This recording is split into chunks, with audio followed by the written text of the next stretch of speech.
In today's video, we're going to be shooting on a gravity backdrop's neutral gray background. And then we're going to go over and do some color grading to transform this scene into 3 dramatically different moods.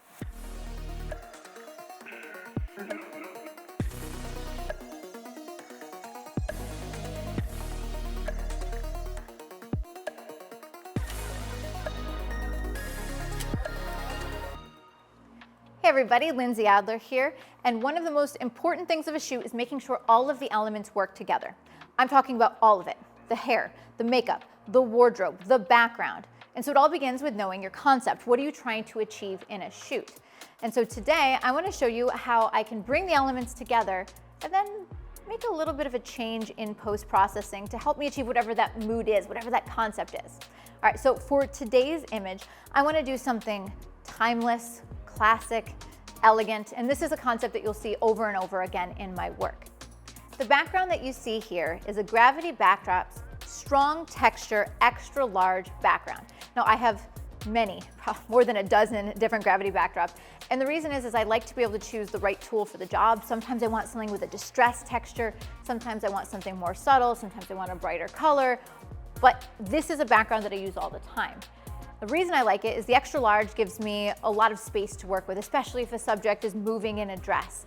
And by having it be neutral gray with a texture, it still gives me a little bit of visual interest in the background, so the shot doesn't look so flat. But because it's gray, I can later on shift the color in post, which you guys are going to see. Now, when I shoot with an extra large background like this one, I attach the background to PVC and I hang it on regular background stands. These ones are actually called auto poles, and they're nice and strong and stable. But I have many smaller backgrounds as well. And so those smaller ones, it's easy because I can use a single stand and a cardellini clamp to clip it in place, which makes it actually quite portable. I can take it on location with me if I want. And so for this shot, I like the ability to be able to give the subject some room to move, maybe flow the dress. And this is something that's also great when I'm shooting groups or with a little bit of a set. Now, before we get into the shoot and actually working with the model, and before I get into post-processing, I want to talk a little bit about the lighting. I wanted to create something sculptural, dramatic, something with a lot of shadow and highlight play, and so I ended up using 4 different strobes. I'm going to break down each one and build in the scene so you can see how each light is contributing to the final look. All right, so let's begin with light number 1. On the left-hand side of the frame, I have a strobe with a 5-degree grid. And that 5-degree grid, what it does is it gives me a hard light, so it'll be nice and dramatic, very reminiscent of old Hollywood, but because it's a grid, it's concentrated. And so you can actually see with the modeling light, it's basically just lighting her head down to mid-neck or torso. And so I know already it's just going to give me dramatic light, but she'll be a floating head. So we're gonna have to add more lights into the scene. Let's take a look.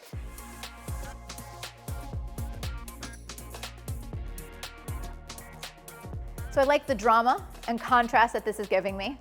But obviously there's no depth. Can't even see the backgrounds that I have set up. And so the next light that I want to add to the scene is going to give a kiss of light over the entire shot. This is what I would do if I only had 2 strobes to work with.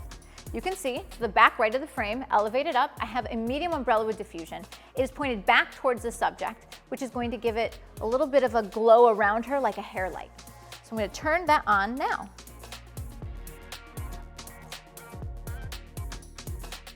As you look at this shot, you can see that the light is kissing the side of her face, her shoulders, down her body, and a little bit of that light is kissing the background, so it's giving us some detail. But you'll notice that umbrella basically looks like it's tilted back towards the camera, and that's called feathering. The purpose of this is that if the light was pointed straight down or more towards the background, there'd be too much light there and I wouldn't be able to give myself that control for the mood that I'm looking for. I want some shadow, I want some depth and some darkness. So far, 5-degree grid on the left, medium umbrella up high, acting as a little bit of a background light, but definitely a lot of rim and hair light. All right, so if you only had 2 lights, just go with those 2, but I have more. And so looking at this shot, what else could I introduce? One of the things I think would probably add a little bit more depth, maybe a little bit more polish to this shot, would be a light behind my subject. And I don't mean just completely lighting the background, but instead creating a glow, a pocket of light. And so this is where we're going to introduce another grid. So you can see over on the left-hand side of the frame, I have another strobe with a 10-degree grid. And what it does is create another just little glow behind my subject. So this makes the shot have a little more depth, not be quite as flat. All right, let's take a look at that. So now you can see behind her that there's this beautiful glow of light that creates separation and depth. All right, so that's what I would do if I have 3 lights.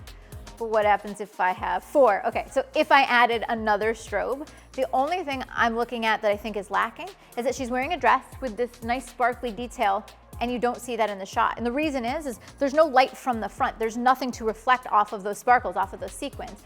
And so if I were to add a 4th and final strobe, it would be to give me some sparkle.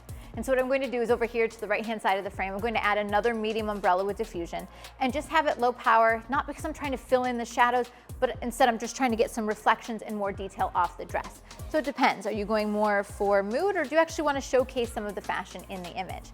So I'm going to turn that on and take another shot just to show you a little bit of the difference.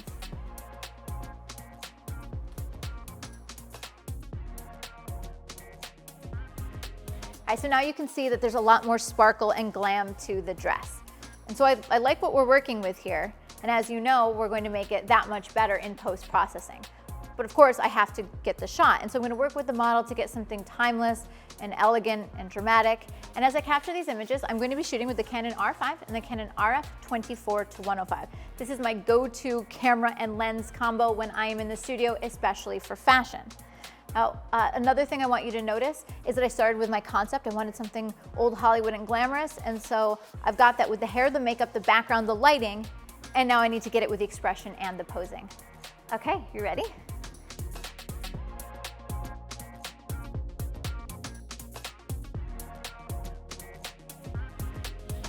All right, after shooting, we got a ton of great stuff. I picked out an image just to demonstrate a little bit of this color grading. Now we're going to be working in a program called Capture One, which is a raw processor.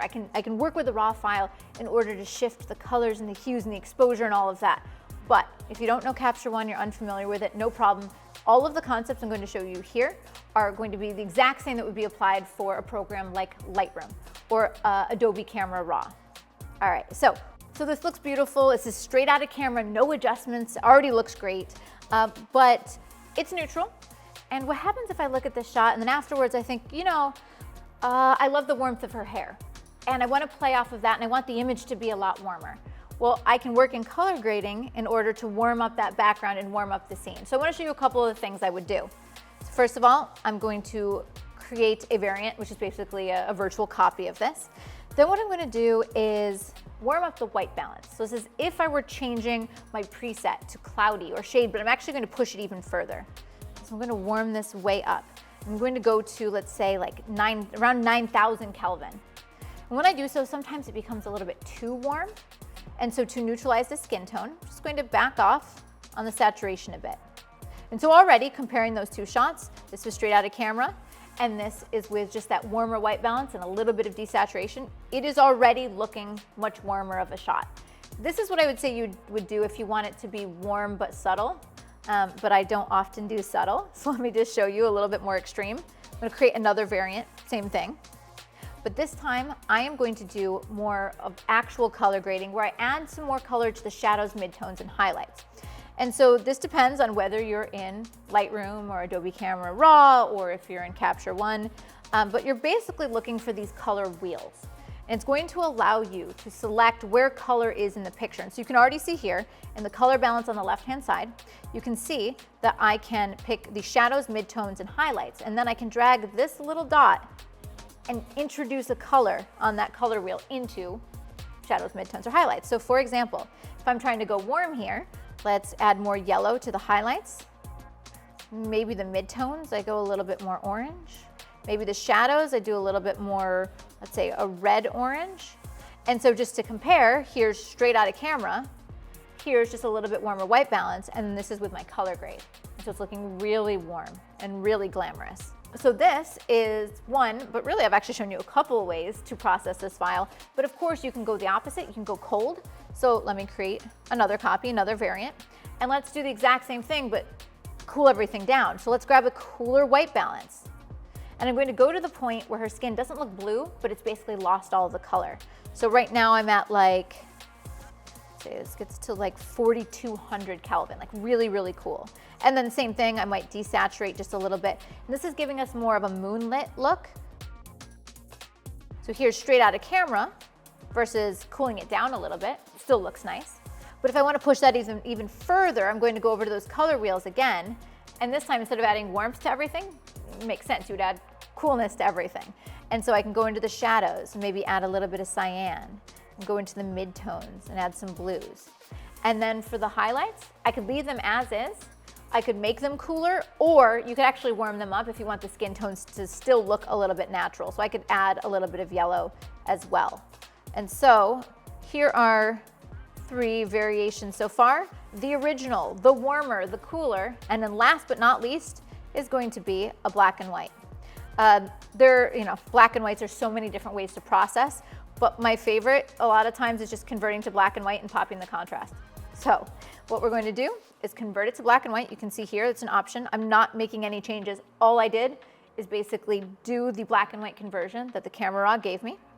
And then I think I'm going to pop the contrast like crazy. When I did that, it makes the highlights brighter and the shadows darker. And overall, because I had a lot of shadows in this shot, by making the shadows darker, it made the whole shot darker. So I'm just gonna lighten up just a little bit. So here is what we have. 1, 2, 3, 4. So we have straight out of camera, warm, cool, and a high contrast black and white, all from a neutral gray, hand-painted, textured canvas background. You take that canvas and you can make it so many different interpretations just by playing around with color grading. Okay, everybody, so I hope you enjoyed the variation that we were able to get out of this shot and out of a neutral background. And so remember that the success of the shot isn't any one ingredient. It's not just the lighting, it's not just the hair and makeup, it's not just the background.